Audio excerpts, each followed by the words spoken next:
পার্কের একদম পেছনের নির্জন এক কোণা থেকে ভেসে আসছে এক শিশুর বুকফাটা কান্নার আওয়াজ। কেউ যেন খুব যন্ত্রণায় কাতরাচ্ছে। আয়াত কোনো কথা না বলে সেদিকে দৌড় দিল। ঝোপের আড়ালে এক কোণায় চোখ যেতেই আয়াতের সারা শরীর হিম হয়ে গেল।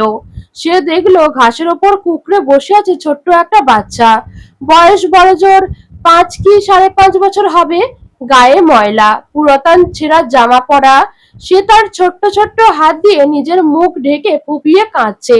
আয়াত ধীর পায়ে বাচ্চাটার সামনে গিয়ে দাঁড়ালো। তানিয়াও ওর পিছু পিছু এলো। আয়াতের ছায়া বাচ্চাটার ওপর পড়তেই সে ভয়ার্ত চোখে মুখ তুলে তাকালো। ফর্সা গোলগাল মুখটা কান্নায় লাল হয়ে ফুলে গেছে। বড় বড় টানা চোখে অশ্রু টলমল করছে। তানিয়া নরম স্বরে ঝুঁকে পড়ে বলল, কি হয়েছে বাবু? এখানে একা বসে কাঁদছো কেন? তোমার নাম কি? বাচ্চাটা আদো আদো বোল ফুটিয়ে আরো জোরে কেঁদে উঠল। চোখ বুজে ডুকরে কাঁদতে কাঁদতে নিজের ছোট্ট হাত দেখিয়ে বলল, লিয়াম, আমাল আমাল হাত ব্যথা, খুব ব্যথা।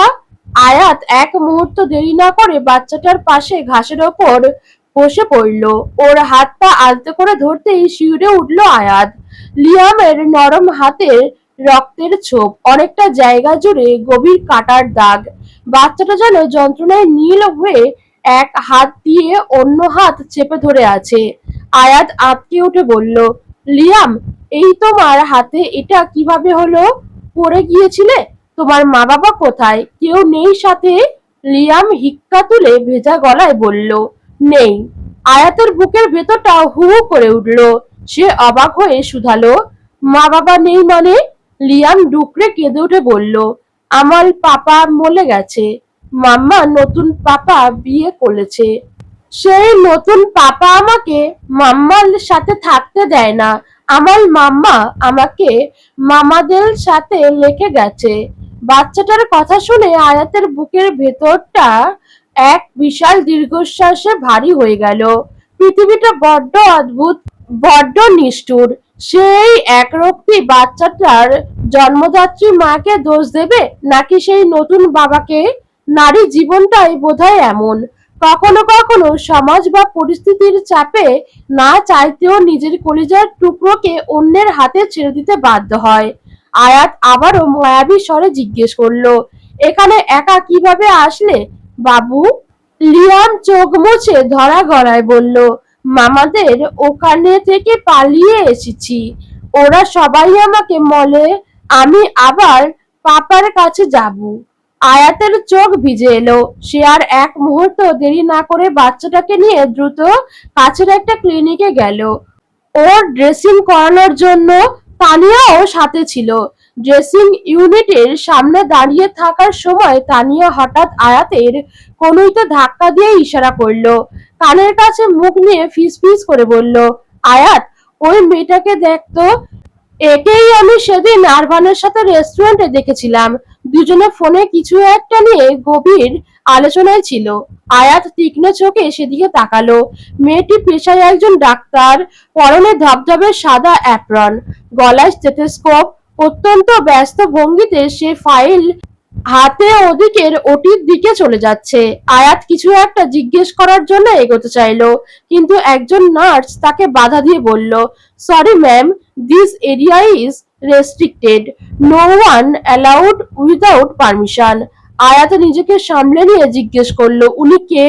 নার্সটি সংক্ষিপ্ত উত্তর দিল, উনি ডাক্তার দিবা, কার্ডিয়াক সার্জন হিসেবে নতুন জয়েন করেছেন।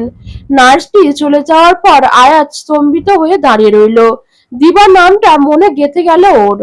এই মেয়ের সাথে আরবানের কি সম্পর্ক? আরবান কি তবে সত্যি তাকে আড়াল করে অন্য কারোর সাথে কোনো গোপন সূত্রে বাঁধা? না, আরবান এমনটা করতে পারে না। কিন্তু পরক্ষণেই মনে হলো বিদেশের কালচারে বড় হওয়া আরবানের কাছে তো এসব বন্ধুত্ব বা মেলামেশা খুবই সাধারণ বিষয়। একরাশ অস্বস্তি আর দীর্ঘশ্বাস ফেলে সে লিয়ামের কাছে ফিরে গেল। লিয়ামের ঠিকানা বা পরিচয় জানতে চাইলে সে কিছুই বলতে পারল না। কেবল এক কথাই বারবার বলছে, আমি যাব না, গেলে ওরা আমাকে মলে দিবে।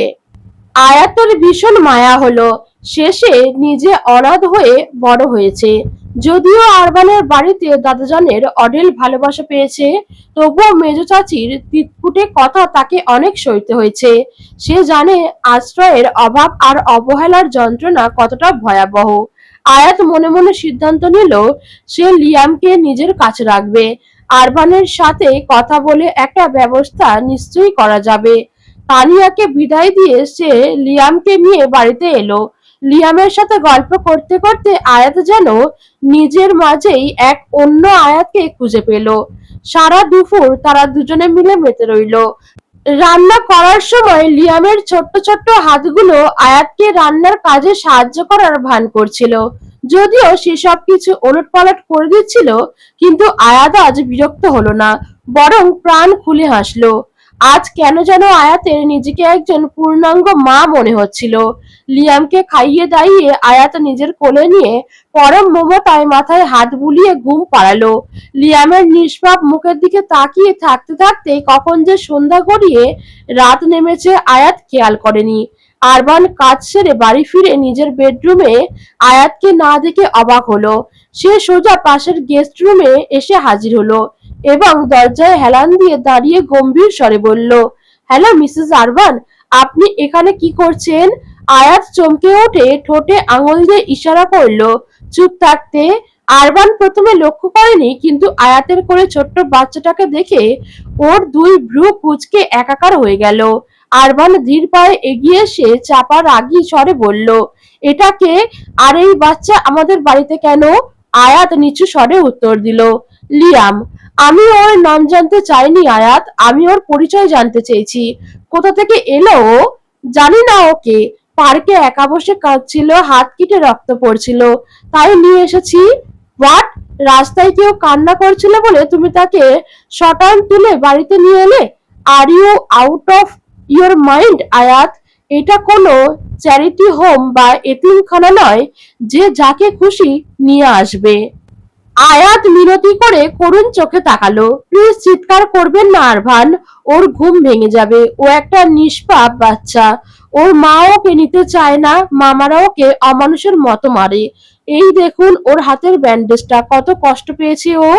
আরভান একটা দীর্ঘশ্বাস ফেলে কপালে হাত দিয়ে সে জানে আয়াত বড্ড বেশি আবেগী আর জেদি। আয়াতও একটা বাচ্চা, আর ও যা বলল তুমি সেটাই ধ্রুব সত্য বলে বিশ্বাস করে নিলে? ওর ফ্যামিলি হয়তো এখন হন্যে হয়ে ওকে খুঁজছে, পুলিশে রিপোর্ট করছে। আয়াত কথা না বলে মুখ ফুলিয়ে জেদ ধরে বসে রইল। আরবান আজ আর কথা বাড়ালো না। সারাদিন অফিসের সেই জটিল ডিল আর বাবার সাথে মনস্তাত্ত্বিক লড়াই সামলে সে প্রচন্ড ক্লান্ত। তক্কাতক্কি করার মতো বিন্দুমাত্র মানসিক শক্তিটুকুও তার অবশিষ্ট নেই। আরবান শান্ত গলায় জিজ্ঞেস করলো, রাতের খাবার খেয়েছো? হুম। আচ্ছা বলেই আরবান দরজার দিকে হাঁটা দিল। আয়াত অবাক হয়ে পেছন থেকে ডাকলো, আপনি খাবেন না? না, খিদে নেই আমার। বলেই আরবান গটগট করে নিজের রুমের দিকে চলে গেল। তার চোয়ালের শক্ত ভাঁজ আর নির্লিপ্ত ভঙ্গি বলে দিচ্ছিল লিয়ামের এই আকস্মিক উপস্থিতি সে মোটেও সহজভাবে নিতে পারছে না। আয়াত দীর্ঘশ্বাস ফেলে শান্ত চোখে ঘুমন্ত লিয়ামের দিকে তাকালো। বাচ্চাটার নিষ্পাপ মুখখানা দেখে ওর মায়া আরো বেড়ে গেল। লিয়ামকে ধীরে ধীরে বিছানায় শুইয়ে দিয়ে গায়ে পাতলা কমফোর্টার টেনে দিয়ে সে আরবানের রুমের দিকে পা বাড়ালো। আরবান তখন সবেমাত্র ড্রেস চেঞ্জ করে বাথরুম থেকে বের হয়েছে। তোয়ালে দিয়ে ভেজা চুল মুছতে মুছতে সে জানলার দিকে তাকিয়ে কি যেন ভাবছিল। আয়াত ঘরে ঢুকে ওর খুব কাছে গিয়ে দাঁড়ালো। দ্বিধা কাটিয়ে বলে উঠলো, আরবান, আমি লিয়ামকে অ্যাডাপ্ট নিতে চাই, প্লিজ না বলবেন না? সে আরবানের বিরক্তিমাখা মুখটা আবারও কুঁচকে গেল। সে থেমে গিয়ে আয়াতের দিকে তীক্ষ্ণ চোখে তাকিয়ে বলল, আয়াত, তোমাকে বাচ্চা দেওয়ার মতো পুরুষালী ক্ষমতা তোমার স্বামীর যথেষ্ট আছে। তার জন্য রাস্তা থেকে কাউকে তুলে আনার প্রয়োজন আমি দেখি না। তাছাড়া বাচ্চা আমার মোটেও পছন্দ নয়। আমি চাই না আমার বাবা মায়ের মতো কোনো অসুখী বাচ্চার জন্ম দিতে, যে পরবর্তীতে কেবল যন্ত্রণাই পাবে। আরবানের এই রূঢ় কথার পিছনের ক্ষতটা আয়াত বুঝতে পারল না। সে শুধু দেখলো আরবান বাচ্চা নেওয়ার প্রসঙ্গ আসতেই কতটা কঠোর হয়ে উঠেছে। আয়াতের জেদ যেন আরো বেড়ে গেল। সে এক পা এগিয়ে এসে বলল, একজন অনাথকে দত্তক নিয়ে তাকে সুন্দর জীবন দিতে চাওয়াটা কি খুব অপরাধ? এখানে সক্ষমতার প্রশ্ন আসছে কোত্থেকে? ওই মানসিকতা কেন আপনার?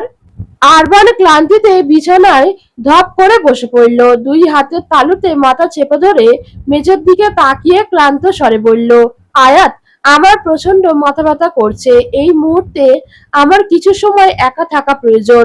তোমার এই তক্কাতক্কি শেষ হলে তুমি অন্য ঘরে যেতে পারো। আরবান নিচু হয়ে বসেছিল। আয়াতের কোনো সাড়া শব্দ না পেয়ে ভাবলো আয়াত হয়তো রাগে ঘর থেকে চলে গেছে। ঠিক তখনই পেছন থেকে একজোড়া নরম হাত ওর কাঁধ জড়িয়ে ধরল। আয়াত আরবানের কাঁধে মুখ গুজে ওর কপালে আলতো করে মালিশ করে দিতে লাগলো। ঘাড়ের কাছে নিজের মুখটা ডুবিয়ে দিয়ে ফিস ফিস করে বলল, সরি। আরবান চোখ বুজে শান্ত হয়ে রইল। বিড়বিড় করে বলল, কিসের জন্য? আপনার সাথে ওভাবে তর্ক করার জন্য। প্রমিস করছি আর কখনো এমন করব না। আয়াত আরবানের কানে ঠোঁট ছুঁইয়ে বলল, বড্ড ভালোবাসি আপনাকে আরবান। মুহূর্তের মধ্যে আরবানের সব রাগ জল হয়ে গেল। আরবান এক ঝটকায় আয়াতকে নিজের সামনে টেনে এনে কোলে বসিয়ে নিল। আয়াতের গাল জড়িয়ে ধরে ওর ওষ্ঠদ্বয় নিজের দখলে নিল। এক নিবিড় তৃষ্ণার্ত চুম্বনে সে বুঝিয়ে দিল আয়াতের প্রতি তার টান কতটা গভীর। আয়াত এই নিবিড় স্পর্শে সাড়া দিলেও মনের কোণে এক সূক্ষ্ম সংশয় যেন থেকেই গেল। আরবান আজ পর্যন্ত মুখে তাকে কখনো ভালোবাসি শব্দটা বলেনি। যদিও আয়াত জানে ভালোবাসা মুখে বলার চেয়ে আচার ব্যবহার আর চোখের ভাষায় বেশি প্রকাশ পায়, তবুও মাঝে মধ্যে অবুঝ মনটা তো একবার সেই অমোঘ স্বীকারোক্তি শুনতে চায়। আরবান যা আজ অব্দি কখনোই বলেনি। আরবান ঠোঁট ছেড়ে দিয়ে গভীর দৃষ্টিতে আয়াতের দিকে তাকিয়ে বলল, তুমি অনেক ভালো একজন স্ত্রী আয়াত। আয়াত ম্লান হেসে আরবানের কপালে নিজের কপাল ঠেকিয়ে বলল, আর আপনি তার চেয়েও অনেক বেশি ভালো একজন স্বামী। আরবান হঠাৎ বিষণ্ণ হয়ে গেল। সে আয়াতের চোখের দিকে তাকিয়ে জিজ্ঞেস করলো, আয়াত, হঠাৎ একদিন যদি আমাকে কোথাও খুঁজে না পাও তবে কি করবে? আয়াত চমকে উঠল। ওভাবে কেন বলছে লোকটা? আয়াতের বুকটা কেঁপে উঠল। সে আরবানকে আরো শক্ত করে জড়িয়ে ধরে বলল, আপনাকে কোথাও যেতে দেব না আরবান। এই বুকের পাঁজরে সারা জীবনের মতো বন্দি করে রেখে দেব। যদি তারপরও আমাকে আগলে রাখতে না পারো তখন? আয়াত ছলে ছলে চোখে আর অভিমানে ফেটে পড়ে বলল, তবে তাকেই আমি নিজে হাতে খুন করে ফেলবো যে আপনাকে আমার থেকে দূরে সরাতে চাইবে। এমনকি সেই ব্যক্তি আপনি নিজে হলেও আমি ছাড়বো না আরভান। আপনাকে ছাড়া আমার অস্তিত্ব নেই। আরবার আয়াতকে আরো নিবিড়ভাবে জড়িয়ে ধরে কপালে চুমু খেয়ে ম্লান হাসলো। পাগলি একটা, কাঁদছো কেন? আমি তো শুধু মজা করছিলাম। তবে শুধু আজ ধরা পড়ে গেলে। আমার ভালোবাসায় তুমি আজ পুরোপুরি ম্যানিপুলেট হয়ে গেছো। আয়াত ধরা গলায় বলল, হয়েছি। আপনার জন্য প্রয়োজনে আমি আরো অনেক কিছু হব, যা হওয়ার কল্পনাও কোনোদিন করিনি। আরবান আয়াতের গালে হাত বুলিয়ে ধীর স্বরে বলল, কাউকে এতটা ভালোবাসতে নেই মিসেস। যদি তার অনুপস্থিতি কোনোদিন আপনার কাছে সবচেয়ে বড় দুর্বলতা হয়ে দাঁড়ায়। আরবান হাসলো। সেই পরিচিত মায়াবী হাসি। আয়াতের হাত আগলে নিয়ে সে বাচ্চার মতো আবদার করে বলল, আই নিড ইউ আয়াত, ক্যান আই? আয়াত একটু ইতস্তত করে বলল, কিন্তু ওপাশে বাচ্চাটাকে একা রেখে? সমস্যা নেই, ও তো বাড়িতেই থাকবে, কোথাও যাওয়ার সুযোগ নেই। বাট আমার এখন তোমাকে প্রচন্ড ভাবে লাগবে আয়াত, না হলে আমি ঠিক থাকতে পারবো না। আরবানের গলার স্বরে এক অদম্য তৃষ্ণা। আয়াত আর না করতে পারল না। আরবানের গালে নিজের গাল ঘষে অনুযোগের সুরে বলল, এভাবে বাচ্চাদের মতো আবদার করলে আমি ফিরবো কিভাবে বলুন তো? আপনি দিন দিন আস্ত একটা আদুরে বাচ্চা হয়ে যাচ্ছেন। আরবান অট্ট হাসিতে ফেটে পড়ল। হুম, আরবান চৌধুরী তো তার আয়াতের আদুরে বাচ্চা। বলেই আরবান আয়াতকে নিজের আরো কাছে টেনে নিল। বাইরের অন্ধকার রাতের স্তব্ধতা ছাপিয়ে দুটি হৃদয়ের স্পন্দন এক হয়ে মিশে গেল।